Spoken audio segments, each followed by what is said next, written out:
Welcome to Corner of the Galaxy, the show that talks 100% LA Galaxy soccer.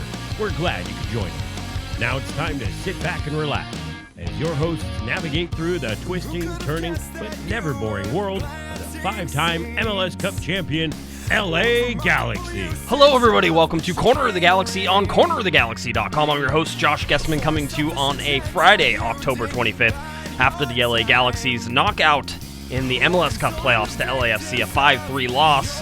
We're here to get you through the rest of this offseason. I guess this starts the offseason. Maybe the end of the season. It's the beginning of the offseason.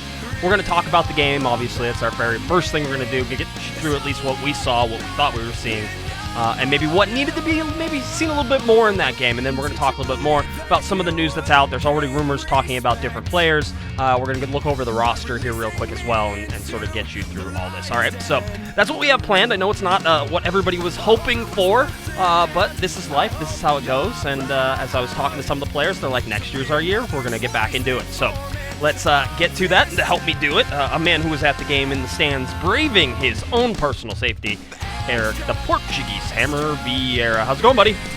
It's a somber day. It is. Normally when we come in, I hear the theme music, I get amped up, ready to go.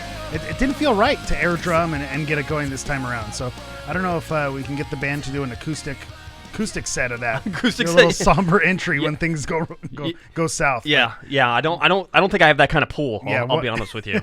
Yeah. So it's a Friday, not our normal day. Not a happy reason to be coming in to record, so we'll see. We'll make do, but this is, like you said off air, this is a group therapy session.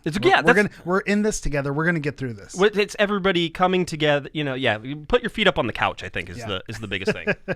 And the worst part is he doesn't even look at me. He doesn't even look at me anymore.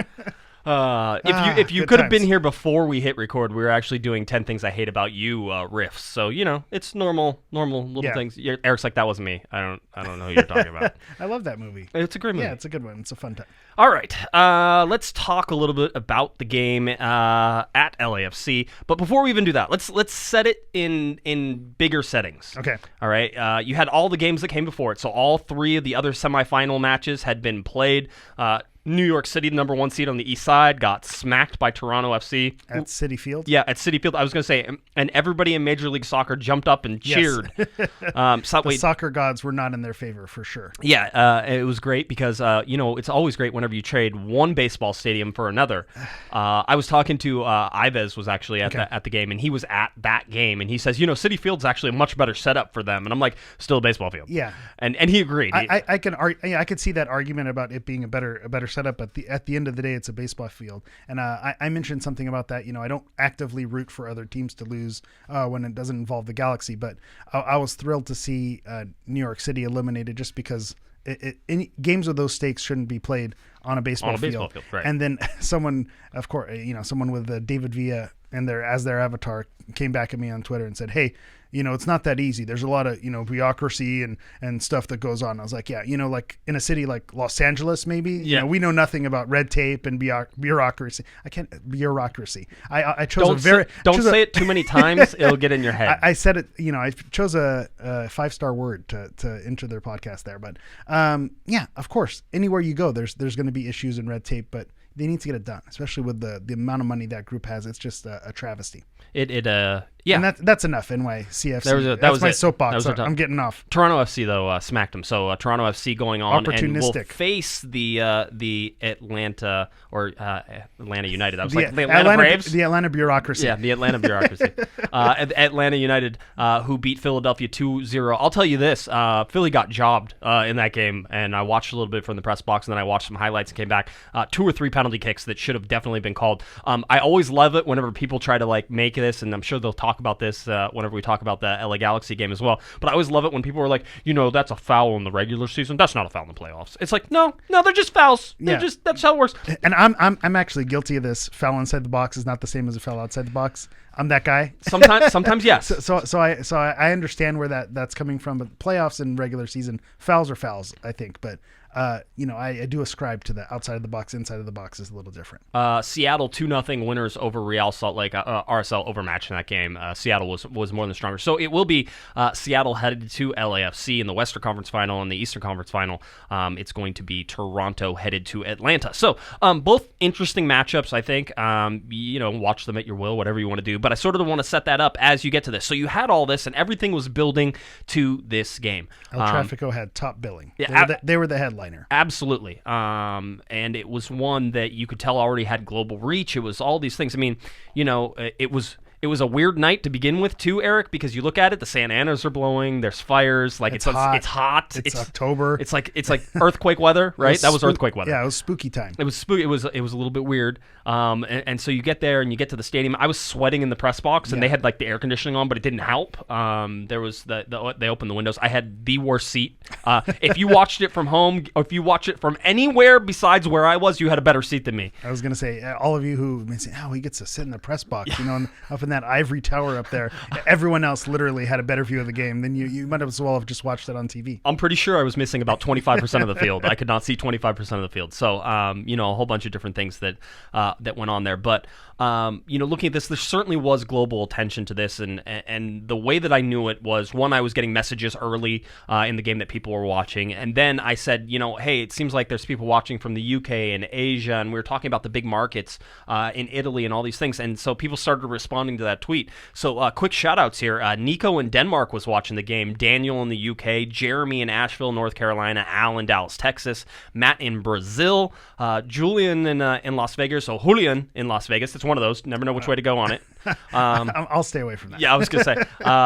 And then Nicola in Toronto. And all those people were Galaxy fans. Those are all people who were sort of like, I'm waiting. I'm watching that's for not the the Galaxy. Neutral audience. No, yeah, but still. Besides, the neutral audience wouldn't really be following me, right? That's true. That's not how it would go. You don't go viral like that? Only in Sweden. Huge in Sweden. But no, so I mean that is the People type. were interested. Yeah. So I mean, if that's a representation, I normally don't get that in a normal game. This was not a normal game. To show you how much attention there was on this game, ESPN was broadcasting the game, so we can sort of go by the numbers. And I'll give you context for these, so don't freak out about it if you can't quite place where this is. But 568,000 tuned into ESPN.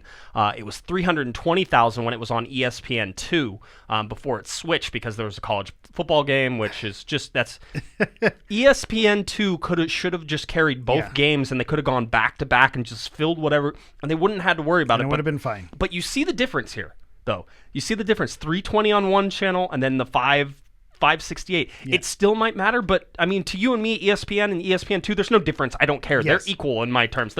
It's that way I can watch more sports. Well, it's literal programming. Where are you going to put the blocks, and how did the Jenga pieces fit together? It's worse whenever it goes to ESPN News, which is a definite downgrade. Yes. Everybody knows that's a downgrade right away, so that's not a thing. So 568,000 tuned in. It was the most watched MLS Cup playoff match, English language, cable network, have to do all these, cable network, since at least 2012. And who was the big team in 2012? The LA Galaxy. I think there was a guy maybe on his farewell tour there. It could have been a guy named David Beckham, I think. Oh, sorry. I thought it was Bingham. Bingham, yeah, that was how it is. Since at least 2012, it was the most watched playoff game of the current TV agreement. That's the one that splits it between ESPN and Fox, and all that stuff. So that was the most watched playoff game in this current TV agreement. And there's rumors out there, and people have told me that this is true. There was a YouTube stream that was rumored to have 80,000 people watching it as well. So an illegal YouTube stream was getting 80K. I said, that doesn't sound right at all. I've never heard of anyone streaming games. Yeah, exactly. No, that doesn't happen. Weird. So you're saying the 556 number is a low ball? 568. 568. Yeah, I would. What say, does 538 say? Yeah. Well, I don't think it. I'm looking for stats. Yeah, over you're here. scrambling. Yeah. That puts them 9th among all cable TV programming this week. How'd they do against my beloved Temptation Island? It wasn't on there, but okay. But 4th was Jersey Shore Family Vacation. Oh, so well, that's a ratings juggernaut there. So. Basically, all the other stuff that you see on that list is NBA or NFL. Okay. So that one and Jersey Shore Family Vacation, it's not. It's like the highest rated actual like TV. But still, show. Those are the big dogs. I mean, when you talk about being compared to other leagues, and obviously, I saw some reports coming out about MLS playoff ratings being down in general. They are. And I think when you look at the other numbers, you could look at this as a bit of an anomaly. So we'll see how it pans out. So maybe we're not saying that this is, the end all be all. We're all in good shape moving forward, but this was a special game, and it did have a lot of weight behind it and a lot of importance. So the billing of most hyped MLS game of all time, certainly the most hyped. The argument, it's in the argument. Right. And I think if you want to bring up other things and other examples, you have your right to do so, but it's in the conversation. So somebody said, I was talking to Brendan Hannon at the Galaxy, and I sort of said, he asked me what I thought of everything. I said, I think this is one of the biggest MLS games in MLS history. I honestly believe that. I don't know that there's a bigger one, but he was saying, well, David Beckham's debut was pretty big. I think his maybe 2012, his farewell, he's on the way out the door. I think that MLS final, Cup. that being a final, you can argue. And then I think Landon Donovan, after he announced his retirement and that run towards the end, I would imagine you can make those arguments because they're in finals. That's the strike against this game. My good friend Chris Tucker also said 2009 MLS Cup because of where the league was at and the fact the Galaxy were in it and David Beckham was in it and all that stuff. That was a big game. That was like the first, first crack at it. Yeah, that was. Speaking of shout out, if we're giving shout outs, shout out to Christopher Tucker. Got to hang out with him a little bit. Yeah. And you survived. Are you and okay? I survived. Okay, yeah. good. Oh yeah, they treated me well on the supporter bus. That's a whole another conversation. Okay, it was a good time. But anyway, so that's the place setting for this. The stadium obviously is packed. There's lots of Galaxy fans there. I certainly saw people there. People came up and said hi to me. That was great too. It was nice seeing everybody. All that was perfect. Larry got recognized, and Larry always likes to get recognized. So, everything really leading up to this was, I think, as we expected. I know there were incidents beforehand. I know there were incidents afterwards. I know all of that. I was gonna say I was thrown out of a tailgate. Yes, I know. Eric is he's a troublemaker. I'm a troublemaker. Starting stuff. That's the other thing, and I think I'm just gonna say it because we have the platform to say it. Obviously, it's a rivalry. You don't like the guys across town. I dislike the other team just like every Galaxy fan.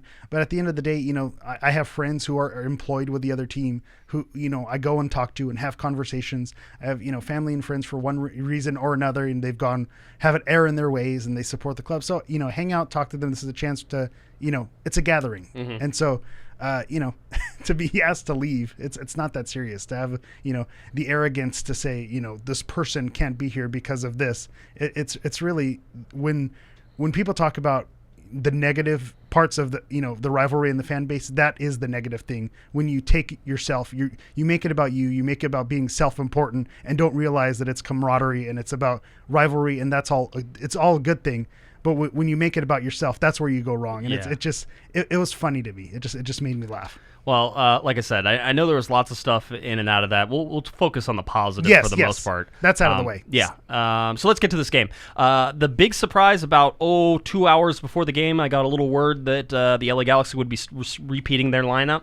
And I thought, now I have been kicking this around for, ever since the last game, saying, how would you vary your lineup? And really, I looked at it and said, I don't think you can put Pipo Gonzalez in the back line. I think I said it on Monday. I said that would be, right back, I said that would be dangerous against a speedy team.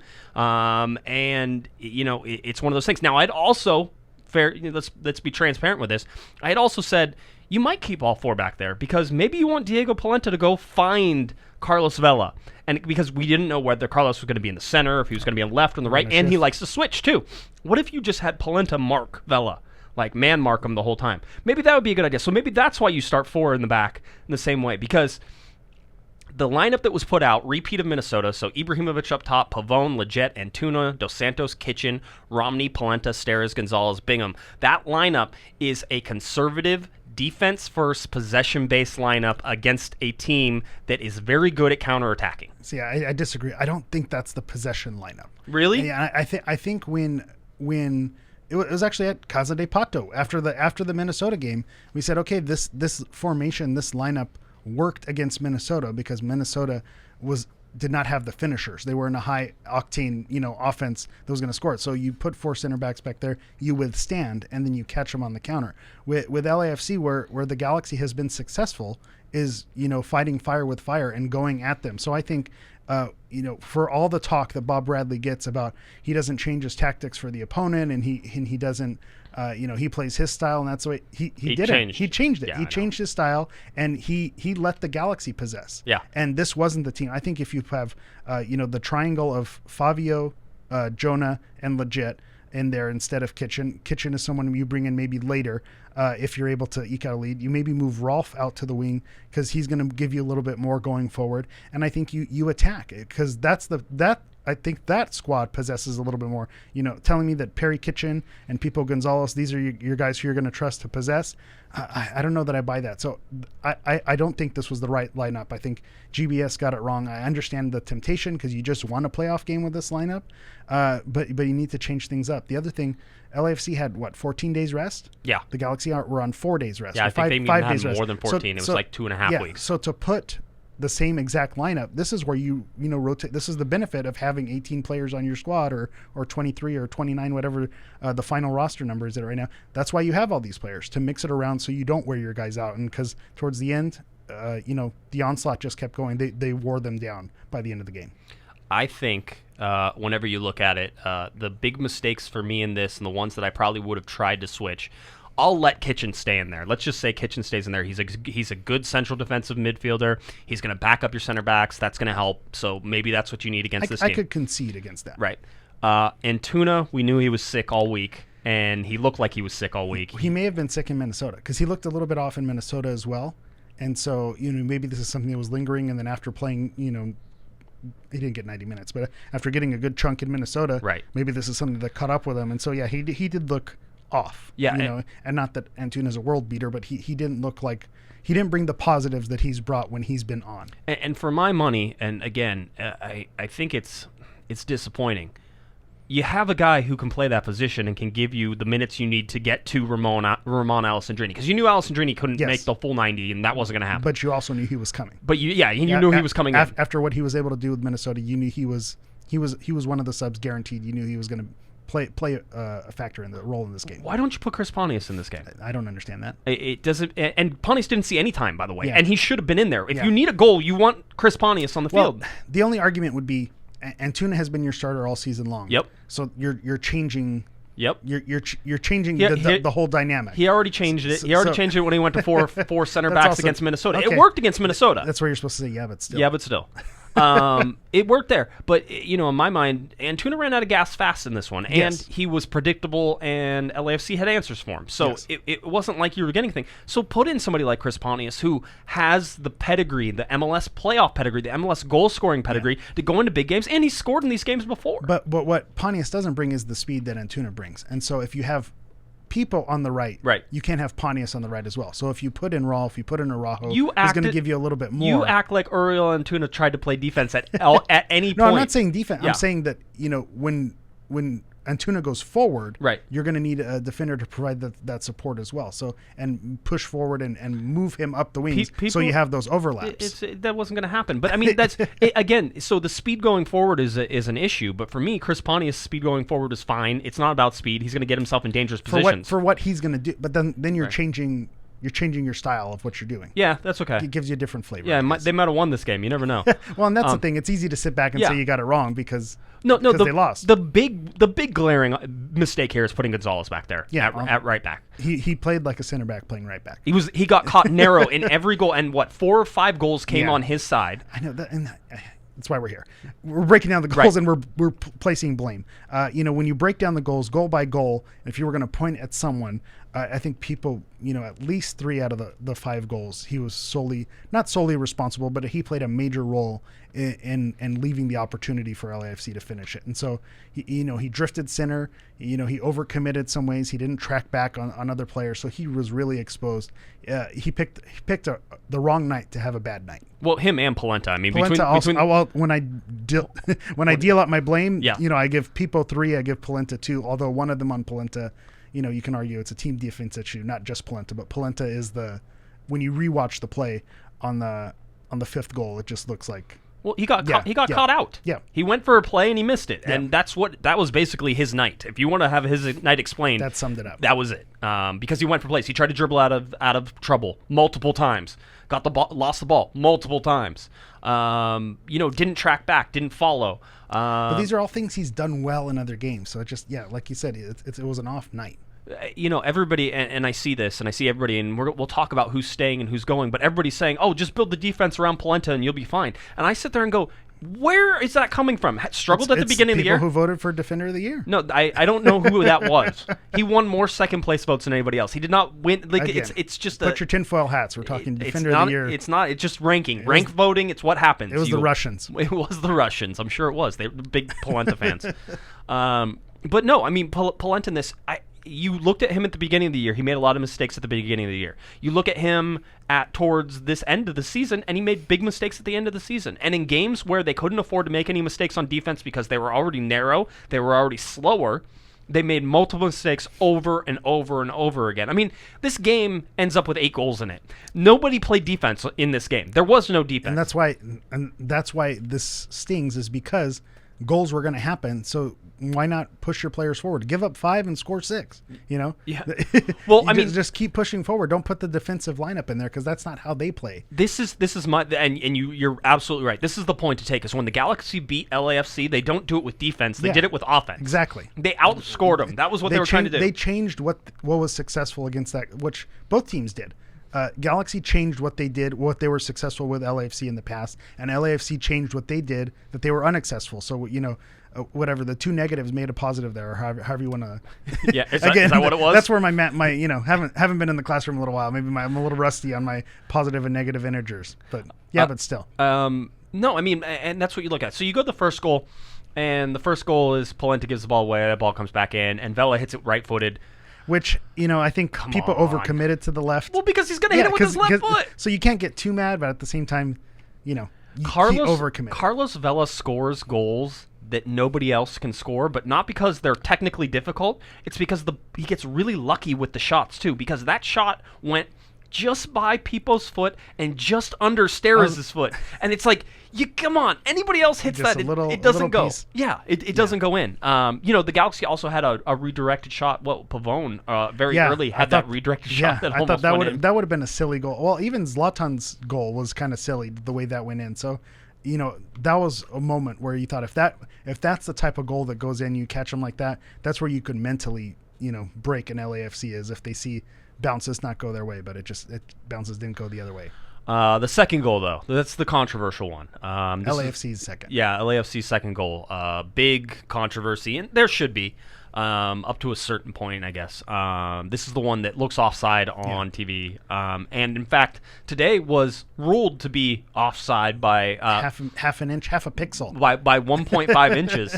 You're talking about the guys who do the soccer photogrammetry. Yes. Offside modeling, I think, is what the screen name is on Twitter. So they went and looked at it, and he was 1.5 inches offside. So now this is what we have to consider with that. Everybody says, and then as soon as everybody gets that, they go, "Oh, it was only 1.5 inches. See, it wasn't clear and obvious." And you sit there and go, "But it was clear and obvious." Yeah. And here's why: because when you look at the angle that they showed on television. And the angle that we had, the angle looked worse than how it actually panned out to be. It absolutely is. And so if you're using your eyes there, are you telling me that VAR referees are trying to do lens distortion and angle correction for their stuff? And that's one of the things where you sit there and go, if we're asking VAR to do that, you're never going to overturn these calls. Yes. They're not going to be. But the bottom line is, it looks offside, and guess what? It was offside. And you have the ability to go back and look at it. And so that's been the most frustrating thing with VAR for me, is the referees, for lack of a better word, stubbornness to look at it yourself. In a playoff game, high stakes, it looked offside on TV. Go take a look at it. That's why you have VAR. Usually in the first half, you're not going to add too much injury time. So, take a minute to go and look at the screen yourself. You can call the VAR official and say, how'd it look? And they could say no, but that's not how the communication works. At a certain, That's all right. Then let us know how. Indulge us. Yeah. So anyway, we did launch after a lot of headache. We launched a poll reporter question for this. We actually asked Kevin Stott what the discussion was between him and the VAR official, who's Dave Gantar. So Gantar is the VAR guy. He's looking. He also probably has an assistant VAR guy up there with him as well. There's usually two, and they're up there, and they're trying to pull angles. So that ball goes in. They immediately go into review. So they're going to review that. They are looking at it. This is the big misconception. Misnomer. Yeah, is that they're looking at it. Guaranteed they're looking at it. And you knew they were looking at it, too, because Stott had his hand up to his ear, and he was holding play. Yes. And so everybody knows that VAR is looking at it. So we asked them what the conversation was between Stott and Gantar about that play. And I believe the direct quote is, check complete, goal confirmed. That was the entire quote that we got. Check complete, goal confirmed. Which means that Gantar didn't tell Stott how close it was, or Stott didn't relay that to us. Yes. Right? But because they don't necessarily have that communication like that. The assistant VAR and the VAR may have talked about it and said, "Oh, it's really tight. But ultimately, it's Gantar deciding Who makes the call? It's not clear and obvious, because if it was clear and obvious, then he would tell Stott, and he would go, okay, listen, I think we have a clear and obvious for offside, and that would be his report to him. That would be the only report, and then Stott would be like, do I need to take a look at it? And Gantar could say it's obvious, or yeah, you should take a look at it, which is what should have happened in this case. There should have been a look. There should have been one way or another, whether it was Gantar or Stott. It's too big of a stage for it not to be looked at. Here's the thing, and everybody's seen the VAR video, I think, from the Australian League, where the guy goes and the center official's talking to the VAR, and he's like, is that a good goal? Yeah, the panic. He was like, is that a good goal? And he's like, yeah, maybe. He goes, should I go look at it just to sell it? And he's like, and they're like, yeah, go take a look at it. And so he goes over to the monitor, he looks at it, and he goes, okay, I agree with you. And then everybody's on the same page. That didn't happen in this case. At least sell it. Yeah, at least sell it. Sell it to the fans. I like that. If he goes over to the monitor, remember Fotis Bazakos, right? The king of all VAR comments. He'll give you more than Stott did, that's for sure. It's one of those things. Yeah, he would absolutely, and that was in the Colorado game. That was when Rolf got kicked in the face. Yes. And there was but he went and looked at that. The head contacted the foot. Yes, but he went and looked at that. At least he went and looked at it. We can't argue and say he didn't go look at it, but now we can sit there and say, You're an idiot. You see? Yeah, what did you say? What did you see? And by the way, there's people in the chat room, John there, who says that that's going to be the default quote because you're not allowed to ask VAR questions about the referee. Okay. That's absolutely 100% false. That was the rule in 2018, and in 2019 we got it changed where we are allowed to, and we worked it out with the with Pro. To be able to ask about VAR because it's too important, and they realized it. And because it's there. It's now a thing. Yeah. It's a thing, and so they want to do it. So we are absolutely 100% allowed to ask about VAR. In fact, we used to be able to say... It's happened multiple times through the course of this season. Yeah, you are absolutely allowed to do it. Now, here's the thing. There's two arguments about this call. I've got a hot take about it, too. Okay, good. I'll give you the two arguments, and then you can decide which side you sort of follow. There's two arguments about this call. If you're a Galaxy fan, they'll say... This call, the referee screwing over the Galaxy, is not the reason the Galaxy lost the game, and anybody who says that that's the reason is just making excuses for this horrible defense that the Galaxy played. That's number one. Okay. Number two argument is that anytime you change the outcome of a game in this way, during a game, right? Butterfly effect. Yeah. You're going to change what happens in that game. Yellow cards affect what happens on the field. Like, so if you say it's a bogus yellow card, right? A bogus yellow card can have giant effects. It changes the tackle later. Yeah. It's like, oh, well, you gave out a bogus yellow card in the 10th minute. So that player, who's one of the most important players, then had to play differently. That's what happens in this. If you change that, if that's not a goal, then it's still... restart the simulation. Here's my hot take on it, and it goes back to your butterfly effect, and we've had this conversation multiple times with VARs and overturned calls. To me, I think when that second goal's in, the Galaxy responded very quickly. Does the Galaxy score that first goal without being down 2-0? Being punched in the face and the urgency, you can tell the urgency was there. They were fighting to get one back, and they got one back very quickly. If they're only down 1-0, maybe they're a little bit more content. It was 5 minutes before? It was the 40th minute, roughly. So are they content trying to hold on to 1-0 going the half? It's not so bad, and maybe they don't press to get that goal. So that's my hot take butterfly effect argument is maybe the Galaxy don't get their first goal if that second goal doesn't count. Taylor Twellman was certainly echoing the problems with VAR. The deal is that... Really? He usually doesn't have opinions on... Usually, though, he's sort of on the, hey, You guys got to. It's hard. Life's hard. It's hard being in the center. Yeah. And he wasn't on this one. And Taylor, and I even talked to Taylor a little bit about this, and we were discussing some things about it. And my whole thing, and I've been a big proponent of this. If you go and watch Europe or you go watch England right now, and they have VAR, they're using Hawkeye technology to determine offside. Yeah. And people get upset because it's by an inch, a half an inch, an elbow hair that's sticking out. But technically, the camera caught it, and it's offside. So technically, it is offside. It's like getting angry at people following the rules. It's like, and that's one of the biggest things here is that a lot of times with VAR, we're angry not at VAR, but we're angry at the law that comes into play once you can review it, and you're like, that's a different argument.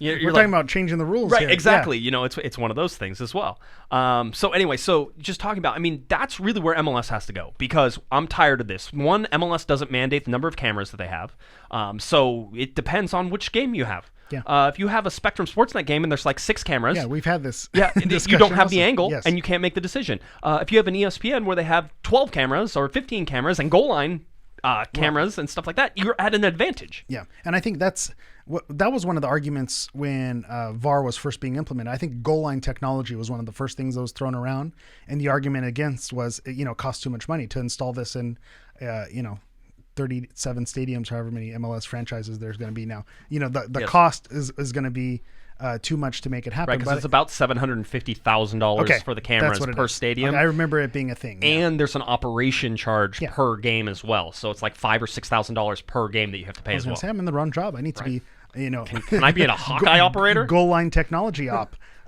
So I think we're at a point now where the technology exists. This is kind of an argument that I always make in education. We have the tech that exists, but it just isn't working well. Right. And so we're kind of in that no man's land. And I think that's where we are with VAR. The technology is there. It just hasn't been perfected. We haven't figured out how to work it. So I'm against the camp that says VAR needs to go because it's ruining the game. I think, having an extra set of checks and balances is fine. But when you're not using it correctly, or we don't have all of the elements, not every game has every camera angle. You're playing with a home field advantage or some type of different.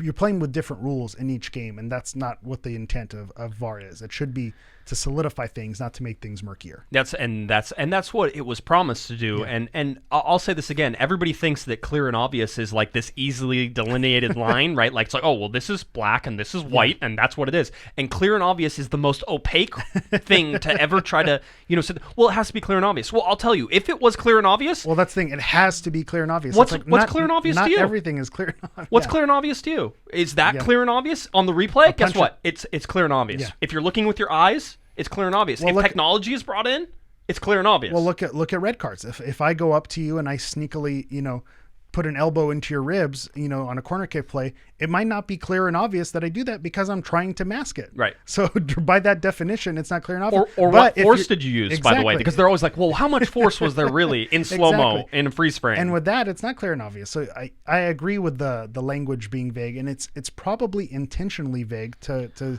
CYA every time. This sounds like a Constitution argument. Yeah. Like, well, the United States Constitution is supposed to be incomplete, and, That's why they left the law in to put amendments. It's checks and balances. That's really what it is. And hot political talk. See, this is what happens when the Galaxy lose. This is what happens when I got 4 hours of sleep, all right? Driving home on the freeway with Larry Morgan at 1 o'clock in the morning. To me, that's living the dream. That is living the dream. We stopped by In-N-Out, by the way. It was great. Oh, good. Larry didn't have any In-N-Out. That's out of character. Are you sure? Was he okay? He stole 2 of my French fries, but that's it. Like, he had 2 French fries and he was good. And I'm like, Larry, I'm starving. Let's stop at In-N-Out. And Larry was like, oh, I don't want anything. I'm like, who turns down In-N-Out? Right? I was going to pay. Like, I was like, Larry, I'm paying. It's all good. Anyway. All right. So moving on. Onward. So in the chat room, tell us what you think Larry would order had he ordered In-N-Out. This is a good, we need content. I actually know the answer to this question because we discussed it, so I'm ready to roll on that. So anyway, that's the VAR discussion. Listen, I think the real huge turning point in this game, though. So to throw out VAR, let's pretend that goal is good and everything's fine. They still tied it up after. By the way, that's the second time Carlos Vela scored an offside goal in El Tráfico. By the way, a clear and obvious offside goal in El Tráfico. So doing all that, but the real turning point for me was Pavon's goal in that first half. Getting that back. Before the half. Crucial. And doing it so quickly after the second goal. A minute separates those two, and it happens quickly. It's not the prettiest goal. In fact, none of the Galaxy's goals are really... Actually, the Rolf Feltscher goal is really pretty. That's the best one. I was going to say the Pavon one, the finish was perfect. Great. Yeah, the build-up, I agree, was choppy. But... again, who cares? It's one in the back of the net, right? Bounces, and I think Zlatan it wasn't a clean pass, but he had to put himself in position to make the turn, and then he had to make the pass. And yes, it took a deflection, but again, you have to you have to buy a ticket to win the lottery sometimes. That's right. Sophie says that she would have definitely taken up the offer of going to In-N-Out. See, that's why Sophie's the best. The cannon. Ronald says a double for Larry, possibly. I think that's double-double? That's good. Grilled cheese. Ooh, we did talk about the grilled cheese. The vegan animal fries? I don't think so. Is that a thing? Yeah, I don't know. I feel like that doesn't feel like an In-N-Out thing. I don't know. I'm not a vegan. I don't ask me to do that math in my head. But anyway, so that goal from Pavone is good. You get into halftime, Galaxy only down 1, come back out, you get that second goal from Zlatan Ibrahimovic, which was a comical goal. That was a Tyler Miller, nightmare again. What is it? Can you imagine what would happen if they lost that game? And one of the reasons was because Tyler Miller couldn't block it with his groin area. The groinal region. Zlatan's left foot, the ball coming over. I mean, just total misplay. Yeah. Just nightmare. That should have been what nightmares were made out. Now, yes. Talk to Dan Steres after the game. We're now at 2-2. Let's remember what this point is. Let's remember how everybody felt at 2-2, which was game We're back. on. We're back, baby. Here it comes. This is the collapse Yes. LAFC was going to make. It just happened. This is what happened. Talking to Dan Steres a little bit. Asked him about this, did you have confidence in these areas, that type of thing? And I'm going to paraphrase because I haven't transcribed all his stuff. But basically he said it was, sometimes I think maybe we have too much confidence in our ability to come back. That was a worry coming into this game. Right? Yeah. And so they get there, and now they're like, yeah, we're going to score more goals. Yeah. We're going to score more goals. We got this. Let the guard down. Well, and I don't even think it was guard down. Now you're at 2-2. The Galaxy suddenly feel like they have the momentum, so what do they do to start pressing forward? Yeah. And what does that do? LAFC opens on the counter. Leaves them on the counter. And that's where you get people staying too narrow. You get, the ball played out to Rossi. Rossi with the first goal. That is, by the way, same play, 2 minutes apart, basically. Yeah. One is Rossi scores on the first one. The second one is he just passes it down the middle. And both of those goals are all absolutely about width and speed. And about People Gonzalez not being able to have either of those things. Is Bingham on the hook on any of these? It's tough. Where? I mean, maybe the Rossi first one. Yeah, are you thinking? That's what I'm thinking.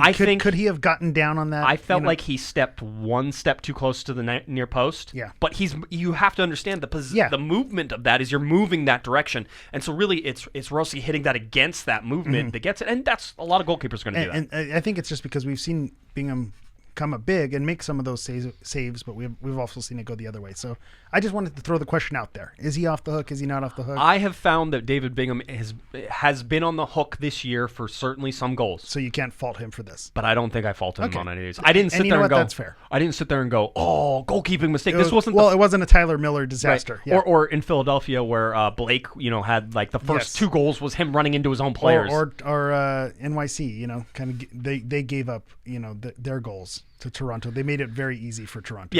Yeah, and that's sort of where that's how I sort of gauge that. So you look at that. So you get the 2 goals, you get Feltscher coming in, and so really in your mind and in everybody's mind, you're going to think of the Feltscher goal as this consolation goal, and it was sort of like, oh, it didn't matter. Well, it was one of those absolutely mattered in the stadium.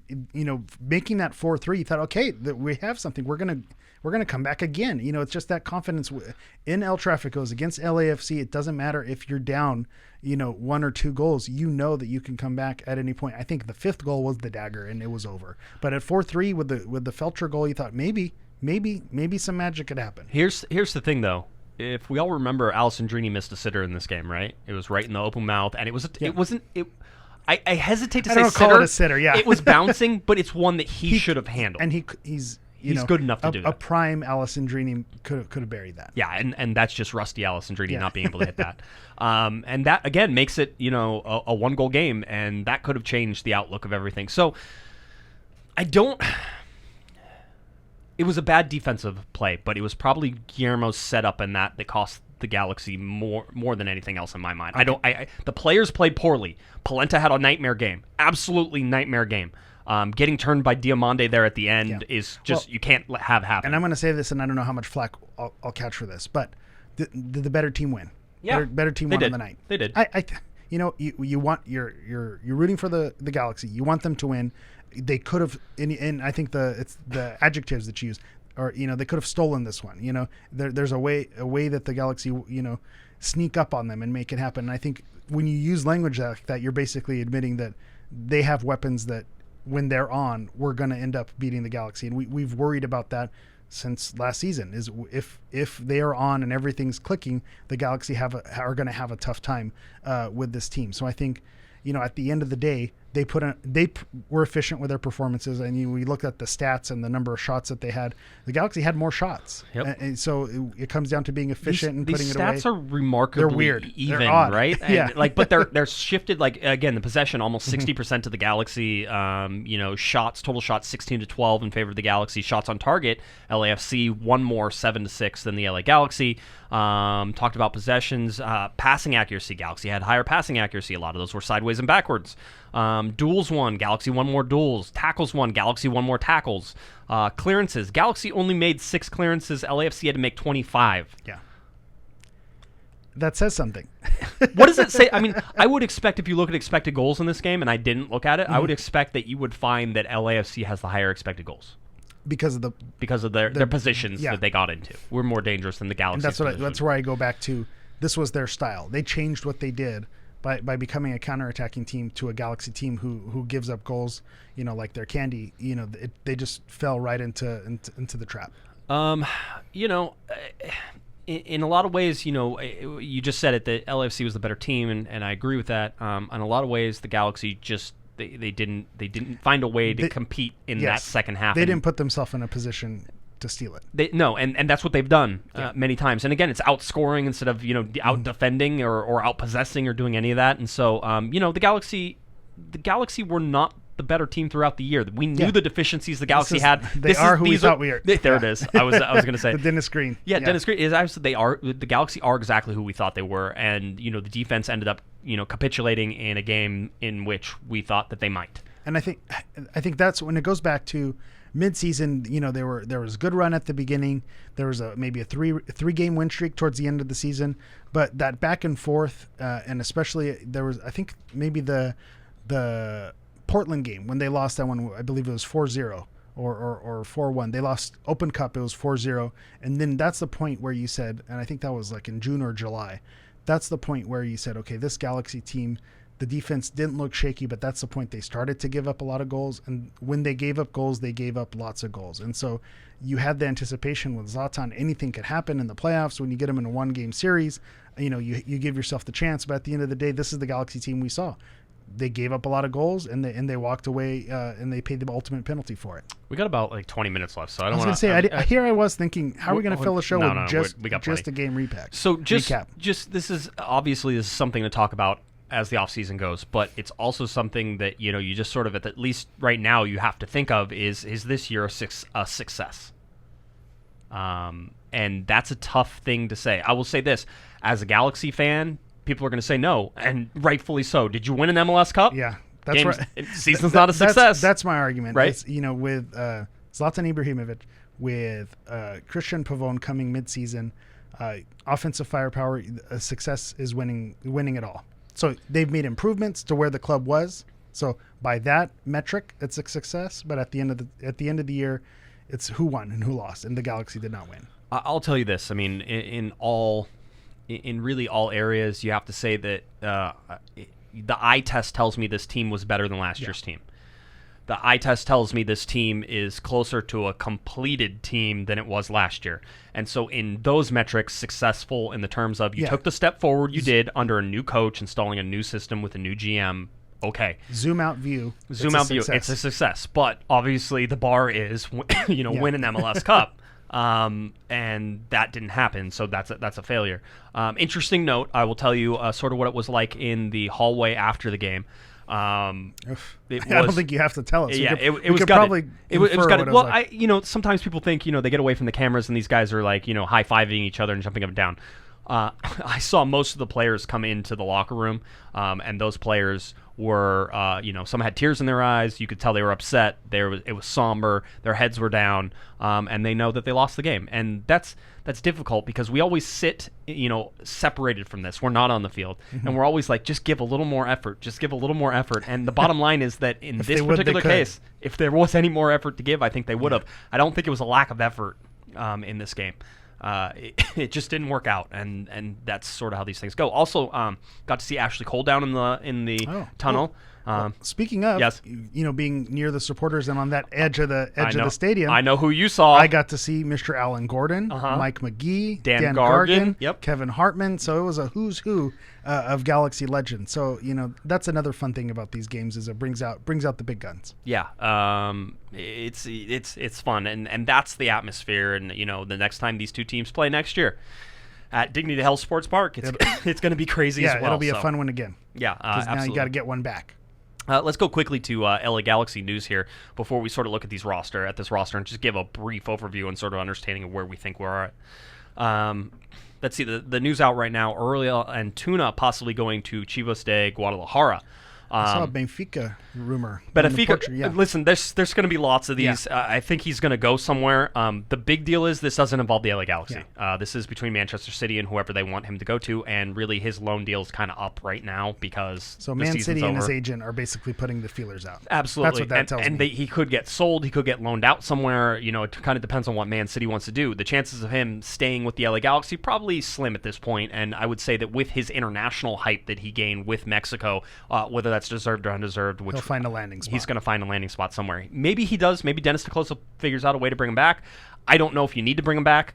I like him. I think he provides a lot. I think he's a young guy, but at the same time, no. And it's one of those things. I think he could be a player with a higher upside, and maybe if he progresses and matures and he could turn into something. I think right now, there's some holes in his game. He brings a lot of heart, a lot of hustle, but there are some elements that need work too. So maybe, going to Chivas de Guadalajara, maybe going to Benfica is something that improves him, that staying here with the LA Galaxy doesn't improve his stock in the long run. Yeah, it's one of those things that, again, it seems unlikely he returns, and we'll talk about guys who maybe are coming or going or staying or any of that stuff, and he seems like one that could be on his way out as a loan. And he wants to. Yeah. That's his goal, is to go to Europe, and so it would not surprise me if an offer like that, even if it's another loan deal, that it sparks his interest to go play in another league. Did we just see Zlatan Ibrahimovic's last game? It feels like it. Does it? It feels. Can I hear my thoughts on it? Okay, go ahead. With his post-game comments, to me, seeing the videos out there and how candid he was, it seemed like the persona was off. Yeah. And so he kind of let the guard down a little bit. So that can tell me one of two things. One, is we saw his last game and he's letting the guard down. He's not going to put the persona out there and the character. He's not going to play the character anymore because his time is done. The other part of this is the Galaxy are now out of the playoffs. They're done. So their season is done. So he has no need to motivate himself or hype himself. So he let the guard down, and he gave like his most real interview. He still gave you the spicy takes, but there were a lot of moments where he was a lot more open than he has been during the year. So to me, I think letting the guard down, I take that as, okay, party's over. I'm going to give you guys one final my final thoughts, and I'm going to be real and honest with you, and then I'm out the door. It sounded a little bit like that to me, but again, I could absolutely be wrong. I've been wrong before. That's why I record these things, just so I can go back and see how wrong you are, and have people tell me how wrong I was.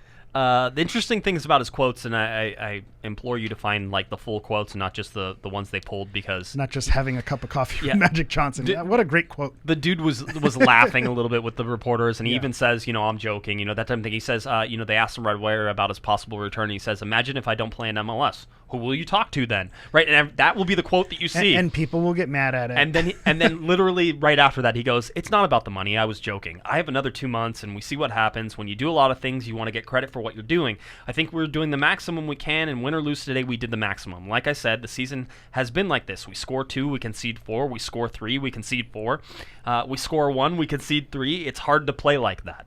I did my best. I think everybody did their best. And what happens next year, if I stay or not, I think for MLS it's good because the whole world will watch us. If I don't stay, nobody will remember what MLS is." And then again, he's laughing. Saying that with a wink and a smile. And like all this stuff, but you see the quotes and people are like, "He's so arrogant. I just can't." Zlatan needs to get out. It's like they're like, "Oh, it's like high tea," and everybody's, "Oh, I'm aghast at what this man is saying." Clutch my pearls. Did this man grab his groin? Oh my! How dare he? All that stuff. And by the way, Zlatan even talks about that. Yeah. I don't know if anybody actually got that or well. Another shutout, just because we got to see everyone at this game. The Soccer Cooligans, they're another podcast that's out there, and they have their own TV show. So I got to meet up and talk to them. But they had a great tweet about that. They said, everyone talks about Zlatan's first touch, and we finally got to see it. And the video was of him grabbing his crotch. Yep, I saw that. It was good. So shout out to them. This is Zlatan about that. He says, I enjoy it. And he's saying bantering with fans, right? He says, they give me adrenaline. He goes, this is nothing. Coming here to play, not being disrespectful, but it's like training for me because the stadium is so small. I'm used to playing in front of 80,000. Come to Inter Milan when 85,000 is whistling at you. Then I want to see how you play. This is a walk in the park. So, I love it. And he loves it. That's what it's about. That's what it's all about. It's all good. I'll tell you this. I get asked all the time, and I consider myself more or less a Zlatan expert, at least in his time here with the LA Galaxy. I talk to him enough. I sort of understand his moods and sort of things, and I think you've heard on the podcast oscillating back and forth between he's staying, he's going, he's staying, he's going. I can only tell you that I feel it's 50-50, and I really don't know, and I don't know that he knows. And if he doesn't know, then I certainly don't know. And that's the tough part about this. And if you had to make me bet my house right now, I'm saying he's gone. And here's my take on it. I've been Team Zlatan since, we had the plane tracker and we were saying he's going to come. I've said Zlatan is going to come. He's going to score goals. We are going to be happy to have him on this team. And he's delivered on that promise. He's broke the single season record. He's given magical moments to this club already. And so I'm Team Zlatan 100%. But this final stretch during this season, the God looked mortal. I mean, there were sitters where you think he looked like an old guy like me, right? Yeah. How do you not put these away? This is a guy who makes magic happen, and he's missing easy shots. Being tired, because of the travel. One of the rumors is that he's interest in Europe and going to Napoli, and one of the reports is that the travel in MLS took a toll on him. And I would agree with that. I think there can be an argument that I'm not going to travel Southwest Spirit Air to to go to an away game in Salt Lake when I can go to a smaller country like Italy where everything's a little bit more hyper local. So I could see that. I think it depends with him coming back. Depends on the possible negotiation. So does DTK maybe lowball a little bit, maybe not really trying to keep him, and kind of nudge him in that direction? Or, do you say this is someone, look at what he's done. He's scored a bunch of goals. Let's keep him around.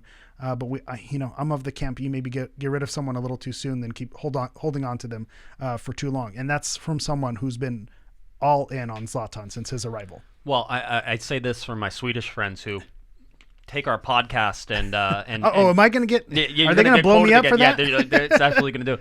I have a hot take on Zlatan now. He scored 30 goals this year, and the quality in which he did it was something I've never seen. The domination in which he did it, I've never seen. It was easy. It was easy for him, and it could have been more. And that's what made it my head sort of look at it and say this is too easy, like the whole deal. So that type of thing.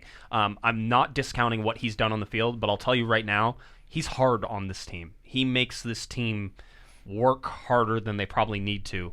I don't think he's a great teammate when he's out there. And I think that's a real thing. And I think that can get old. I think there's a reason he's never stayed anywhere for very long. All those things. And so I think that if the Galaxy were wise and everybody sits down and you sort of sit there and you go, okay, we're done. We're not going to give you the God of, but it's almost disrespectful. You're not going to say walk. Right. Maybe, you do something to say, let's try to keep you. No, don't go. But what I mean? No, please. Stop, come back. But eventually someone else is going to be able to offer him more. The other question is, how deep are his roots that he set here? Maybe the sales pitch is, I want to move to LA. I want to move my family out there.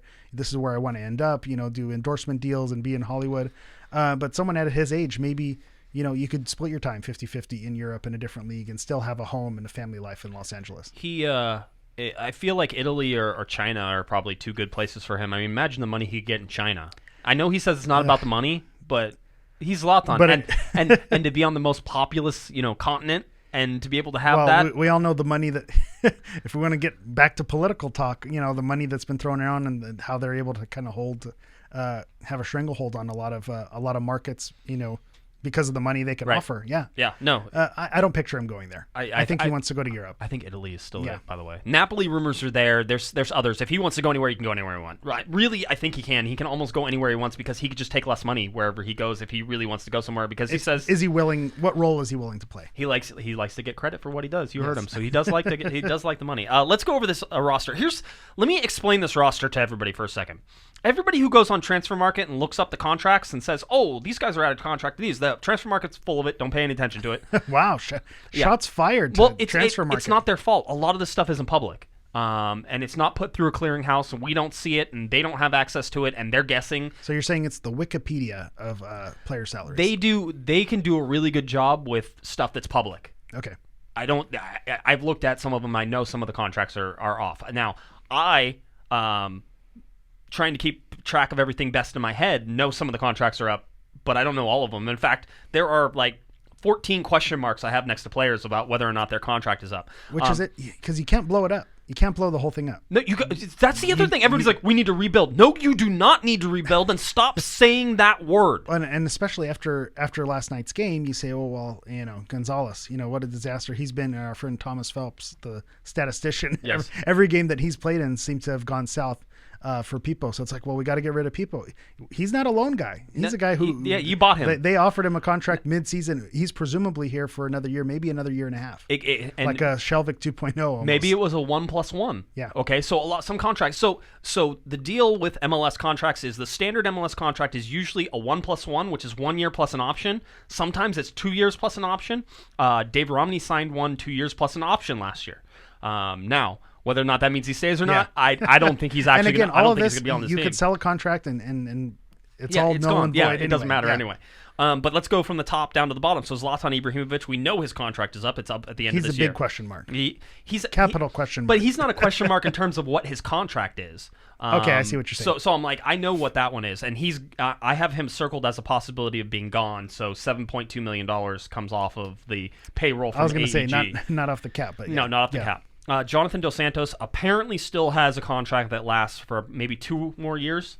He said he had a 5-year contract. And everybody was like, "What?" He's had some interesting quotes. Yeah. So we don't really know what to say, but we can assume he's coming in. back. Yes, and he's coming back. Roman Alessandrini, we know his contract is up at the end of this year. All right, that's one of those. Jorgen Shelvik, his contract is up at the end of this year. He's not coming back. All right. So say adios. We hardly knew you.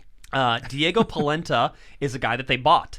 And probably has a 1+1 or a 2+1. Polenta's probably a 2+1 guy. Yeah, I think with his age and and the billing around him, I think I would not. To me, he feels like a two-year guy. So he's coming back next year. I think that's whether you want to build around him for defense or not, he's coming back, and that's a different one. Pipo Gonzalez, he is, as you said, under contract. My guess is they either have an option. If they have an option, that would be interesting. Because they could technically deny the option. Is that what happened with Rolf last season? So yes, Rolf had a 1+1 because he came and they remember they declined the option and then they renegotiated down. Okay. So that's another thing that could also happen in here, which is there's one player in particular that I think that will happen to this time. Pipo Gonzalez is a question. Fabio Alvarez is on a loan. Does he come back? I don't know. I think Pavone holds the cards there. Well, and we'll see. Yeah, I mean, because the relationship, good. If camaraderie in locker room and keeping everyone in the locker room happy is a thing, right? Which I think it is. I think Fabio has leverage in that situation because they're gonna. I feel like Pavone is going to be a long-term move for the Galaxy to keep, and if you keep Pavone, you keep Alvarez. Joe Corona just joined this year. You have to imagine he's at least a 1+1 or he's a 2+1 to bring in. Staying. So he's staying. Perry Kitchen. Everybody has written off Perry Kitchen and saying, "Oh well, he's not coming back. He makes too much money." I fully expect Perry Kitchen to be back next year. I think his contract is up this year, but I think you go in there and you say, okay, we're negotiating that contract back down because he does something that nobody else on the Galaxy can do, or at least he does something that he does something that you want him to do and not have to have somebody else do. Change his name to Kevin Kitchen, which is be a central defensive midfielder and only be a CDM. Yeah, you don't want Jonathan to do that. Because Jonathan can do both. Right. And Get you a man who could do both. But yeah, Kitchen will just do his one job. There you go. And I think, again, I keep going back to Rolf here. But, he's someone who missed a lot of time with injury. Rolf missed with injury last season, so they kind of used that in the negotiation. So Kitchen, with him being out for an extended period of time on injury, that could be a negotiation that they could use to maybe bring him back at a lower salary. Let's see what else we have here. Let's see. We Antuna. Uriel Antuna's on a loan. We already talked about him. I think he's gone. Yeah, I don't think he's coming back. David Bingham, there's a good chance his contract is up. But having said that, I also think there's a good chance that he comes back. And what's the market? Who's out there? Who else is out there? Well, first of all, you have to look domestically because the LA Galaxy have so many international players that almost anybody they pick up or release or do anything. That's going to be for the offseason show. It's one of the reasons maybe Rolf Feltscher doesn't come back is because he's an international. You don't pay him any money. Yeah. So in my mind, keeping Rolf Feltscher is like, well, that's fine. You can sit him on the bench. I mean, he doesn't make that much money that I worry about. It's a double dip. It is, but he's an international player, and so do you want to use that? You get one back whenever you get rid of Jorgen Schelotto. Is that enough for you? The LA Galaxy have, 10 international players? 10 internationals? They have a lot, and they traded for them, and they wiped clean. Right, and so they're starting with 8 again whenever it comes. So they have to find 2 spots, and then they sent Didi Traore down. So there's some shuffling there. So international players are going to be an issue. So Leggett, so David Bingham's there. Leggett, I believe his contract is up. What do you do with Sebastian Leggett? I think he comes back, though. I think he does. I think he's a LA... Again, I think he stays. I think he stays here. Rolf Feltscher, does he come back? We just sort of discussed that. Chris Pontius, probably a free agent again. Probably can go wherever he wants to go. He's from Yorba Linda. He's staying. I feel like it's kind of like the Sebastian Leggett. But you have to use him. Use Chris Pontius. He can't be sitting on the bench. Otherwise, if I'm Chris Pontius, I go, who else needs me? Who wants me to play? Hey, LAFC. Oh, don't do it. I'm just telling you, if you're a free agent and you're not getting playing time and your livelihood is based upon you making money and playing games. MLS domestic journeyman, at a reduced salary, that sounds appealing. Ugh. Keep Chris Pontius. Juninho's not coming back to the LA Galaxy. That's it. So I saw Junie down there, and poor Junie. It is what it is. What a strange season for him. It is. It right? Absolutely is. And a stranger one even that he just it would just never. It was odd. It never came back. Yeah. We were at the airport. We drove to the airport to welcome him, and what did we get back for it? We got nothing. We got nothing. We got G2. Junie owns us big time. Dan Sterra's contract is up. Telling you right now, guaranteed that he's negotiating with the LA Galaxy. I imagine that he domestic stays. Starting defender. Do not get rid of checks a lot of boxes. Do not get rid of domestic defenders. The Galaxy relatively inexpensive. The Galaxy are going to do this. You watch. And I think Dennis is going to do this. I think this is going to be a mistake. But they're going to get rid of some of their domestic defenders that have promise and are costing them no money. But and they're going to trade them for international slots. Don't get me all fired up. Tomas Hilliard-Arce. I'm sad that I said that. Hilliard-Arce's contract is probably up because he was a draft pick last year, right? And so he came in this year, and I don't know what the plan is with him. I feel like he's captaining Los Dos. It just seems like, is he going to be a first team guy? Was he on any benches this season? Not much. He didn't make team sheets. So what's the plan with him? He's on the supplemental roster, so technically his salary doesn't even count against the cap. So that's one of those you're sort of like, I don't know. Dave Romney, I don't think is coming back. I think he's one of the guys who's going to be supplemental or who's going to be a domestic defender who's going to be gone. Okay, well this is one of those things when you talk allocation draft. Are there some of these guys?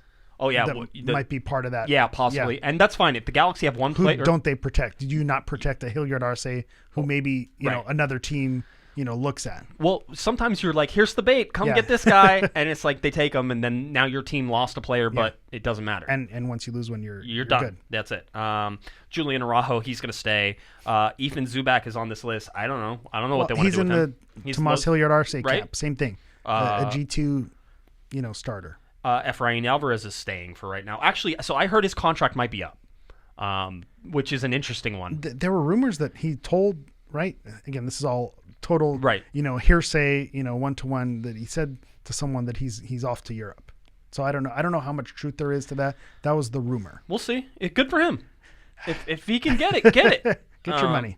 That's how it's supposed to work. Matt Lamson, I don't know, backup goalkeeper. I think he's a great backup, quite honestly. I think he's a really good backup, but he's a backup. Okay, we're going to speak nicely about Lamson. What else are you going to say? You think you can get a better backup goalkeeper? No, that's the thing. Do you need a backup goalkeeper? Yeah, but what's his salary? What is $70,000? Okay, never mind. Yeah, be quiet over there. I was going to say, what is Vom Steeg is? Who cares? 57. So Who cares? I guess, yeah.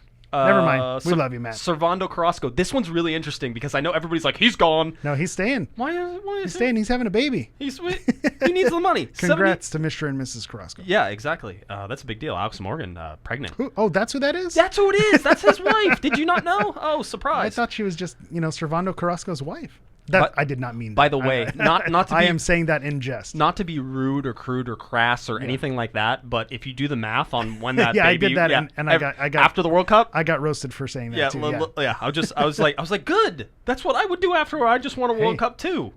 Create babies. That's what you do after you win a World Cup. Congrats to them, Alex. Anyway, I saw Alex Morgan at the stadium. She was walking the corridor as well. So okay, good. Again, star-studded. Did you behave yourself at least? I did. Okay, good. I didn't realize it was her until she walked past, so I didn't have time to be inappropriate. Servando Carrasco could absolutely be back. He doesn't make that much money, and he's a backup. It's the same argument that we had. Why did we sign him? It's because he was at a low price and he fills the gaps where needed. Emil Cuello is an interesting one, but he just came in. I think he comes back. He comes back. And the coach likes him. Right. He maybe plays does he mature and play a better role next season? Maybe. Who knows?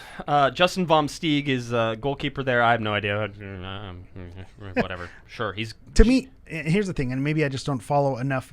He's someone who got called into a national team camp. So obviously there's something there. So that's why when I say is Lampson your best backup, let's see what he could do. Every team has a roster of 30 players basically, and every team has 3 goalies. There you go. So you need these people. You need people like me. Your dude. I almost missed him. Pavone. Pavone comes back.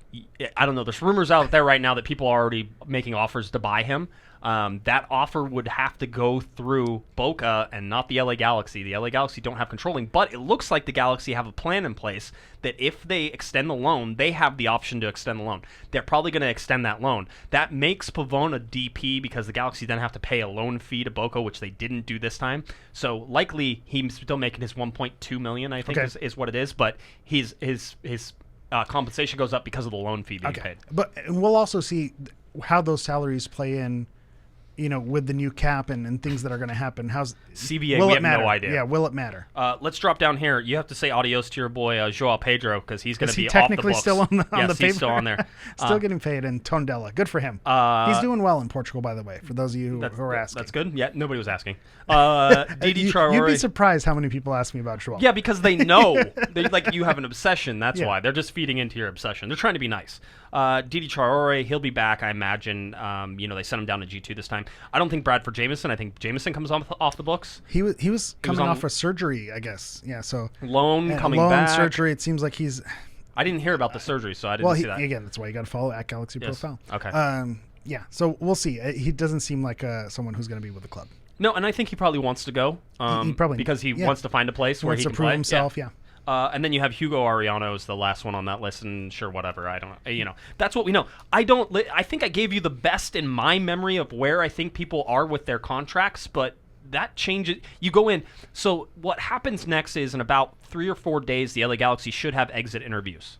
All right, Larry Morgan will be there for sure. I'll try to be there if I can be. But exit interviews is our last chance to talk to players as they sort of have meetings or clean out the locker. They literally clean out their lockers. Like they come out with trash bags full of cleats and stuff like that, and they leave the facility. It's really weird. Don't tell people that, and then people are gonna show up and be like, "Give me your bag of cleats. Yeah, give me your stuff." But yeah, no, that's what's gonna happen. That's next on the list of things to do. We moved on pretty quickly. We're 24 hours after a loss, and we're already talking about cleaning out lockers and who's coming back next year. I kind of like it. We didn't have too much time to dwell and be sad. I know people wanted well, who should we go after? I don't know. The transfer window's not even open yet. Calm down. And that's why I brought that up. I feel like it's way too early to be having these conversations. Yeah, but we bring you what you want because you asked, but it's way too early to be making speculations like this. There is a likelihood that those exit interviews could be Tuesday or Wednesday is what we're sort of hearing. We'll see if that they've got a whole month to get those in. They can the players want to go. Yeah. I mean, obviously once you're not going to drag them around. Yeah. Well, now sometimes it's mandated training. Like if you get end of the season and you didn't make the playoffs, you actually have to train. MLS like the school contract. Year. You have to show up. Yeah. You have to go to the last. You need 180 school days. I know we finished everything in the whole textbook, but yeah, we still have to come around. Move movie day. Yeah, exactly. Yeah, you have to watch it. Let me pop in the VCR. Get the VCR out and pop in that I don't tape. watch VCRs Sure anymore. we do. You're old, Laser Josh. discs, they're about this big. Film reel? Yeah, exactly. So that's sort of what is on the docket here. Now, as terms of the podcast, there's a lot of things going on with the podcast. First of all, Monday we'll have Panda on, so Panda and I will talk. The next Thursday is Halloween. We're not having a show. Guess what? No show. It's the off season. I'm allowed to not have a show. That's what we're going to do. There's kind of a sweet relief in this a little bit. Obviously, you don't want to see your team go out, but it's like having the emotions run high week to week, and the anxiety and the pressure and the it's kind of nice to say, okay, I'm taking the foot off the gas for a little bit. And if you're going to put a positive spin on this and be happy about it, obviously you're upset about the result, but that's the positive is, okay, take a deep breath. It's over for now. This next year. The sweet releases of death. Yes. Until we're reincarnated until in it all comes 2020. back. And then you get all fired up again. My wife texted me. She was watching the game at home. She's probably thrilled.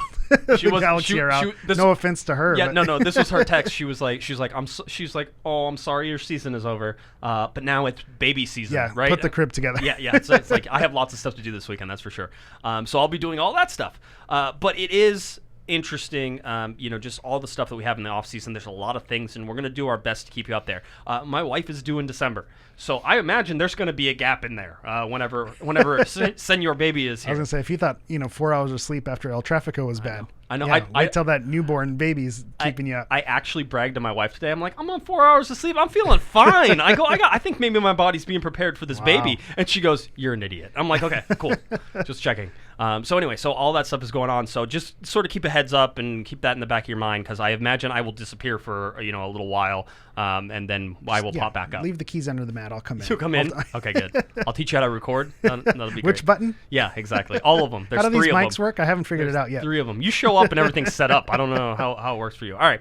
So that's what we got. First of all, big shout out to Larry Morgan, who was my carpool buddy and who's done an amazing job. You guys don't realize how great Larry is at doing what he does. You read his stuff and it's so easy in your mind. You're just like, oh, cool. I got a lot of information out of that. And then you just go on. He's a master at what he does. And I don't want to sound, it's going to come across like a negative, but it's not. It's with the experience that he has in doing what he does. He knows what he's doing. And so to have him as part of the team and just being able to talk to him and the things he brings up, that he's, he has those stats ready to go, and it's not an accident. It's because, he knows exactly the type of research and the work that goes into analyzing a team, and he does an excellent job. He does great. You have done an absolute great job, so thank you very much for being here this season. Thank you, sir. We had unbelievable fill-in hosts with Larry filling in, and sometimes Sophie. Yes. Sophie Nicolau, a soccer diva, is amazing, and we love Sophie. She brings the energy. I love Sophie. Yeah, she doesn't fill that chair, though. I'll just let you know. You know what? That's my off-season goal. Yeah, I'm going to come back. You're going to come back, fill in this chair a little as less. Svelte as Sophie. All right. I mean, that's I didn't too go much? that far. Okay. Yeah. Just checking. Panda and all the work that he does and how hard he works to try to bring us information to this podcast, and just covers. I mean, the dude just nonstop running around like crazy. And all the stories, he writes like 4 times the amount of stories that I do, and I think I write a lot. And that's in the single day. He writes 4 stories a day, stuff like that. So he's done an amazing job here. Just everybody who's really pitched in. Steve Carrillo and Britt Campbell, who have taken photos for us, have been amazing. Mike Arajo, who has voiced the voiceovers. Well, he doesn't voice over the intro for me. Yeah, you don't Still need waiting one. on that. You don't need There's one. my off-season goal. No, going to go to Angel Stadium and corner Michael Rao. That's not going to happen. Yeah. Hey, you! Say my name! He's great. Yeah, so all the stuff that we've been able to put together for you, hopefully we've done a good job. I know it's not the way the Galaxy fans wanted it to end, but as I was standing next to Miss Sophie in the tunnel, and we saw these guys coming in, some with tears down their eyes, they were quiet, they were pensive, they were lost in the moment that had just happened. I looked at Sophie and I said, 24 teams in this league, and this happens 23 times. Yep. 23 times. There can only be one. There's only one at the end of the year. Yeah. And that's something to always put into perspective, is that ending right there happens to almost every team every year. Yeah, and I'm going to hijack you a little bit here because you were, giving thanks to all the other co-hosts, but I just want to give a shout out to you as well for all the hard work that you do and that you put in. This has been my first kind of official season on the COG team, and just being out there in the stadium and listeners coming up and interacting, talking about you, talking about Larry, and really being a part of this Galaxy community has been something special for me personally. So, thank you for bringing me in, allowing me to be a part of this, for wrapping a bow, getting sentimental on all of this. I just want to, thank you, thank the listeners, everyone who, wears the shirts and comes up at the halftime. Isn't that fun? Yeah. I mean, you don't want to let your ego get the best of you because, it's one of those, don't get it. But at the same time, it feels good to say, you know what, I'm glad that we're able to have this interaction. Someone who maybe, I don't know who they are, but, we listen and we talk to each other and you come up and we have this conversation like we've known each other, for years, just because we already know each other. And so, through this podcast. So I just appreciate everyone out there and appreciate you for allowing me to be a part of this, because this is something that's special and it's important to the club. And so thank you very much. Yeah, no, you've been a great addition. And, you had somebody deliver something to your house and they realized that you were the hammer. I'm telling everyone that I know of that story. Yeah. Yeah, so I was going to say. When the Amazon delivery guy recognizes you, that's how you know COG is big time. Oh, yes. Just quick update. One of the somebody in the chat room says if I've decided on a name for the newest Galaxy fan. So for my son who's being born, absolutely we have decided absolutely no one is going to find out until that little dude is born. But Zlatan, David Beckham might be a good guess. That's Landon, Kobe, Guesman. See, I'm going with Alexander. You know why? Why? Because Pato's real first name. Oh yes, yes. That's my guess. Yes. Oh, he blinked twice. Guys. Wow, that was it. You just nailed it. He tried to play like he didn't know. Pato Jr. So that's how it goes. All right, listen, lots of stuff, obviously, with this LAFC game. Galaxy will be back, and we'll be keeping you updated as best we can right here at Corner of the Galaxy and cornerofthegalaxy.com. All right, you good? I'm good. Tell people where they can find you. You can find me on Twitter at GISHammer. You could also find me on Instagram with @GalaxyProfile. That's Galaxy PROFOUL. All right, if you're looking for me on Twitter, it's @JGuesman, JGUESMAN, and of course at Galaxy Podcast, cornerofthegalaxy.com, where you can find all of our written articles, all of our podcast videos, all that fun stuff is right there. And shout out to the Hammer for a great pregame intro, although you can never do that again because you lost. I also ripped my shirt. You ripped your shirt. Yeah, can't get that one back. You're done with that. All right, that does it for here, and that does it for technically the 2019 version of the show, although there's many more shows here coming on. So for everybody out there, we thank you for listening very much. We hope you've enjoyed all of it, and like I said, we'll be back very soon on Monday even, still talking about this Galaxy team. All right, so for Eric the Portuguese Hammer, I'm Josh Guesman, and you've been listening to Corner of the Galaxy on cornerofthegalaxy.com. Have a great one, everybody. You've been listening to the Corner of the Galaxy podcast on cornerofthegalaxy.com. You can follow the show on Twitter and Instagram at Galaxy Podcast, and be sure to check out and subscribe to iTunes, Stitcher, and Facebook by searching for Corner of the Galaxy. And for all of your independent LA Galaxy news, discussion, and entertainment, including this podcast, head on over to cornerofthegalaxy.com. Fans, thanks for listening. We ask that you be kind and courteous to your neighbors as you leave the podcast. We thank you for joining us and look forward to seeing you again. Until then, I'm Michael Araujo, and on behalf of the entire Corner of the Galaxy crew, goodbye, everybody.